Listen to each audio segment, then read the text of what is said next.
Hello and welcome to the Boro Breakdown podcast with Johnny, Dana and Tom. We are the Boro podcast that gives you all of your Boro match day chatter in a podcast. And Middlesbrough have announced the sign of Blackburn Rovers captain Darragh Lenihan on a free transfer. And funny enough, it's our second go of this podcast because we did do a podcast a couple of weeks ago and we've made signings since. So made everything irrelevant. But before we get to our thoughts on this video and break down his strengths and weaknesses and understand whether it's competition or replacing Dijksteel and McNair, we thought we'd ask Andy from Rovers Chat to get a fan perspective from Blackburn Rovers on losing his captain to Boro. Hi guys, Andy Watson from Rovers Chat here. I'm just drying my eyes from the Darragh Lenihan news. And I think you're just getting a very solid, dependable championship central defender. How he fits into your team is going to be an interesting one because obviously you've got some strength in that area already. But Chris Wilde has wanted Darragh Lenihan, as far as we're aware, for about 4 years now. Obviously, it's Sheffield United. But now is obviously a very opportune moment as he's coming to the end of his contract. Obviously, he's the Blackburn Rovers captain, so he has that leadership ability. He's been with us for a very long time, though, 10 years now, and played over 250 games. So he's, like I say, experienced, has that presence about him now. He's now that he's matured, that he will be able to play either on the right hand side or in the centre of your back three. And I think that we saw last year, it's the first time we played with the back three last season. It suited him even more so than playing in a flat back four, which he had done for the previous 9 seasons. It just gave him a bit more licence to be on the ball more. He has an excellent diagonal from right to left, which could be handy. He does maybe overplay it a bit too much, but he has that ability. He can take the ball into midfield. He actually started off as a midfielder, so he has that about him as well. But he, even though he's not the tallest, he's quite dominant in the air. He wins over 50%, probably around 60% of his aerial duels. Although probably Dale Fry alongside him will be the more dominant partner in the air, but he can certainly contribute from that side, and he can contribute in the opposite box as well. He scored a few goals for us, important ones, popping up at the end of set pieces and things like that. So obviously very solid citizen. I think he'll be hoping to obviously get promoted with you guys, solidify his place in the Ireland squad. He's going to be motivated.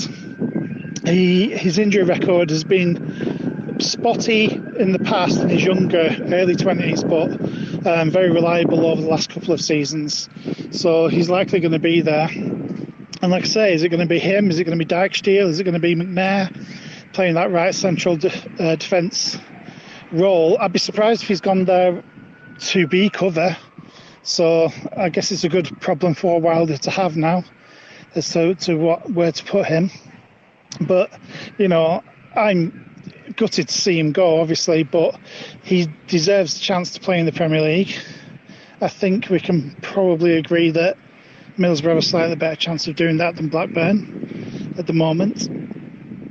And fair play to him for sticking with us for as long as he has done. And it's sad that we're not getting a fee for him, but he deserves a chance of proving himself somewhere else, and maybe that different set of circumstances, different voices, different training pitch, different facilities might take him on to even another level.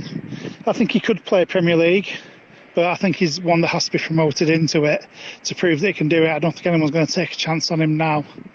Well, certainly not now that he's moving to Middlesbrough, but this is a big chance for him, and I hope he does well, and we'll certainly be looking out for him. And as someone who lives in Stockton-on-Tees, I'm actually not too disheartened. I actually get to stay quite close to Darragh, so just the tears are coming back, so I best finish there. But good luck, you guys, and hope he does well for you.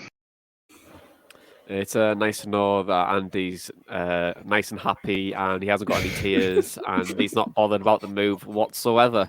But guys, it is a good move indeed. Captain, of course, of Blackburn Rovers. But what I want to understand is, what's your thoughts on the deal? Dana, 4-year contract, what are you thinking? Good move? Yeah, I think it's a really good move, especially on a free transfer as well. And, he's just somebody that fits into the Wilder system like a glove, to be honest. As Andy said, he used to play as a midfielder, so he's still got those attributes in his game. And we have seen that, to be honest. Last season, did see him whipping a few balls in on that right-hand side. And, you think about that overlapping centre-back position and the tactics of that and getting into those right channels. Right and left channels, for both of the overlapping wide centre backs. I think Darragh Lenihan would be a really, really good addition for that sort of system. And he was really good against us at Ewood Park in January. I thought he won pretty much everything. Won 10 out of 14 of his duels in that match, according to FOTMob. And he was a good blend of aggressive and progressive. I did notice he was looking for an opportunity to play that long ball along the floor when the striker came deep to receive. I think that's quite important as well for quickening the tempo. A big part of Boro's, I suppose, what can we say? Running out of steam last season was because we just didn't really have the quickness of play. And it's not just about quickening the tempo in the final third, but it's also quickening it from the build-up from the back as well. I'm really happy with that signing. I think it's a fantastic pick-up on a free transfer. Yeah, and Tom, Dinner alluded to that cold, wet night in January when we all went to the game and missed kick-off. And he was excellent that night. And he was excellent all of last season for Blackburn, a real stakeholder in that side. But what's your thoughts on it, Tom? Dana was really happy. Are you happy also? Yeah, I'm a big Lena fan of this deal. So, oh no. Thinking back to that game against Blackburn, though, I think that was one of the first times we saw it from our defensive three, where they were getting pressured so much where they just couldn't see a way to play it out of the back. We were always trying to go through Crooks and Jones, and if they were getting marked out of the game, we just didn't have any idea. So I think with the attributes that he has and being able to play it out from the back, it should hopefully be kind of less of a problem.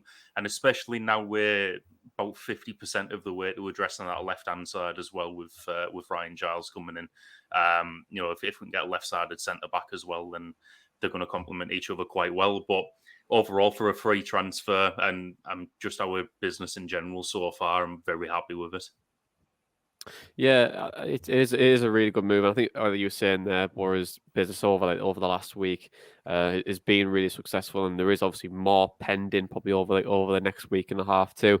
But Dana, you both seem to be really big fans of the move. Tom's a Lena fan. But what's his strengths and weaknesses? I know Andy alluded to some of it, but let's have some stats and data behind it. Why is Andy so happy with Darragh Lenihan? Well, I mean, he's one of the most progressive passers in the league in terms of centre halves. 9.08 passes to the final third per night. As I said, really, really important. And if we compare him to Dijksteel and McNair, you see there that defensively, statistically speaking, at least, he's very strong and he stands out quite well. The more successful defensive actions per night out of the trio. Wins most of his aerial duels. I think for aerial duels, you want it to be around 65% from a centre-back. Dijksteel is incredibly low, but to be honest, the way that Dijksteel plays, he's our most advanced centre-half, so he's not really involved in the duels too much. But yeah, most shots blocked per 90 out of the three, most interceptions. And importantly there as well, just underneath the interceptions is crosses per 90. So as I mentioned, on that right-hand side, when we get into those positions with the overlapping centre-half, it's good to know that Lenihan is more frequent at putting the balls into the box. And I mean, crucially, we do need a poacher to be able to feed off those crosses. Otherwise, they won't bear fruit. But then if we look at another part of the comparison, as well, the most successful dribbles, passes the final third, they're really important. Passes to penalty area as well. He's top for that out of the three of them, and progressive passes. He's just one of those players, I think, that can switch it up. He is a defender and he will defend. He'll do the raw attributes, the blocking shots, the tackling, the intercepting, but also he can progress the ball. He can dip into those midfield areas and take the ball and dribble with it. And I think, as I said, he's just a really good player for this sort of system. And we've got a graph here from Foreseeable on Twitter, and you see that in terms of attacking, he's just very good. Defensively, very good. In possession, very good. And as I said, on a free transfer, he's just a very good player for this system and fits in very, very well. So yeah, his strengths are just defensively very good. In terms of progressing the ball, very good. Weaknesses, as Andy said, probably overplaying it maybe a little bit, but yeah, really happy with Lenihan. I think he can offer a lot in this system. Yeah, I think if you just go back on that Lenihan stat there, I think sorry, it has to click back up. Oh, there we go. It's the I think probably the forward passing success rate, and you're looking at like, the passes in general. I think probably if you're looking at it from an external fan perspective, and you're saying, "Oh, well, why is that so low?" It's probably mainly just due to probably Blackburn's style of. Sometimes in games under Mowbray last year, they were more reluctant to have the ball and try to just get the release the ball into long channels and just try and just get teams on the counter attack. And most of the time that will significantly reduce the rates on that as well. So obviously with all the data and everything that we pull, it's definitely subjective depending on what teams play, how a person plays within that system. But the overall outset from the stats and the trends you've been saying there, Dana, have been really positive. I think just off the pitch as well, that whole leadership trait, and we're probably going to see it as well with a couple more signings potentially coming in. But I think that off the pitch leadership, to the togetherness, which will help with Johnny Howson as well, signing a new deal. We just need a bit more leaders in that change room when things get a little bit more tough, and also get a bit more experience in terms of coaching the younger players that are slowly starting to come through. Middlesbrough changing the way they do deals now, looking to try and sell players on for bigger profit who are coming at a younger age as well.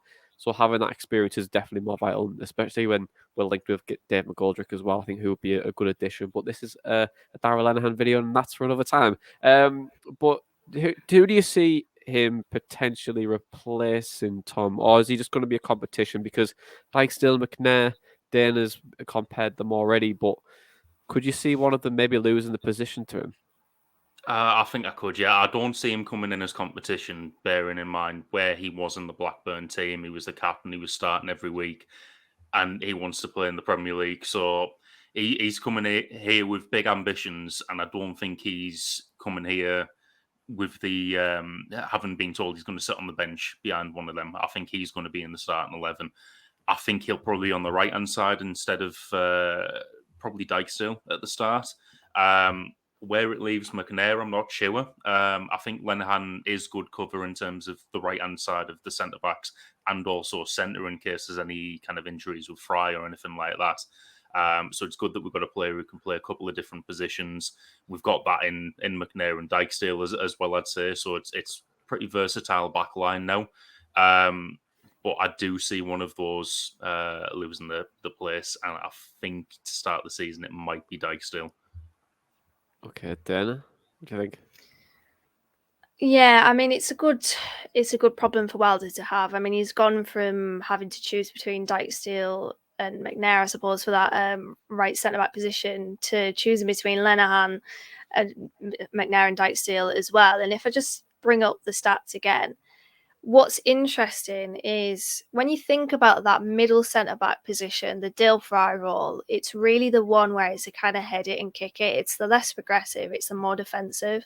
And it's good to know that Darragh Lenihan, as Tom mentioned there, can play both of those roles, because you look at his aerial win rate, his defensive metrics are very good. But I think, as you see there with Dijksteel's, if I bring out the other one, Dijksteel's actual output offensively is very good. You know, his dribbles per night, he's the most out of the three of them by far as well. Progressive runs, the same.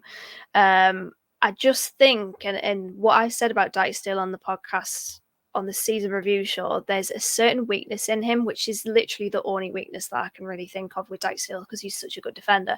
But when he's pressured, when he's building the ball up for the back, when he's in possession, it's that Bournemouth targeted it. I think QPR targeted it. He can be got at when he's in possession, and we're looking at the tiniest little things here, aren't we? And with Lenihan being brought in by Wilder, I can see him probably replacing Dijksteel. But where it leaves McNair potentially that Howson role. We haven't actually seen him in that role under Chris Wilder, which is why I'm kind of holding off my reservations of it, because I think he could actually be good there. He's never really fully convinced in midfield, but it's a different system, isn't it? It's a different manager, different tactics. It could work. See, I'm of the opinion Dijksteel centre defensive midfield. I just really like the thought of Dijksteel playing that Johnny Howson role personally. You know, he cuts the he stops the game up well. He's good at distribution of his play. You know, and also he was a centre defensive midfielder at Charlton before he got moved into a right back. So I feel like he knows the role. I just don't think McNair is that fit personally. I think McNair would be better there than Dijksteel. I think Dijksteel in possession isn't quick enough. There is a bit of awkwardness about Dijksteel in possession, I think, and he would get submerged in midfield, I think. But I did agree with you a while ago, but I don't think I agree now. See, I'm still all in Dijksteel. I think you don't always need the pace in that position. I think you just have to be very positionally aware. I wasn't talking about the pace. It's mostly the quickness of actually distributing the ball and passing. I think sometimes he could be a little bit, and this might be the teammates around him and the options he has in front of him, but sometimes he can be a little bit indecisive, I think is probably the best word. It's true, but I think with McNair, I don't think he has that defensive attribute to play the defensive midfielder role. I think he's more box to box he's more of an 8 than he is a 4. To be honest, I just think that he's. I think if anyone was to lose a spot, I would probably say McNair, and we'd see Lenihan on that left hand side for now, and then maybe keep Dijksteel on that right hand side, just because I think he's better progressively. What was better than McNair for majority of last season. But overall, I think it's a really good move. 4-year deal, leadership traits, bringing more together into the team. A good winner as well. I think that's what you definitely need in any player that comes into the team. You want a winner with a good mindset. But overall, guys, last words really. Happy, Tom? Happy? Dead happy?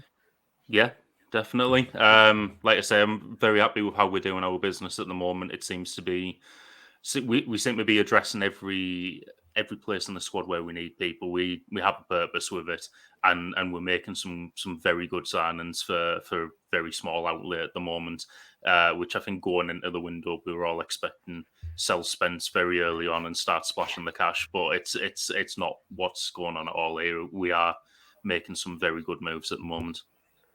Yeah, we absolutely are. Dana, final words from you? Any more to add about Darragh Lenihan?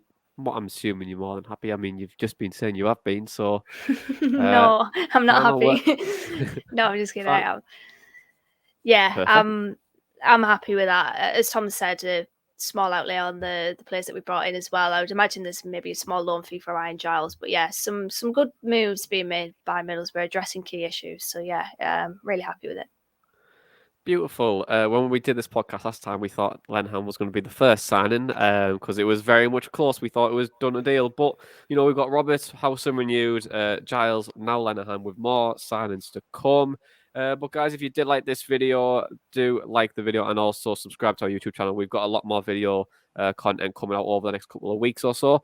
But thank you very much for joining me, guys. As always, listeners, thank you very much for listening and watching. Well, this has been the Boro Breakdown podcast, and that was our Darragh Lenihan chatter in a pod.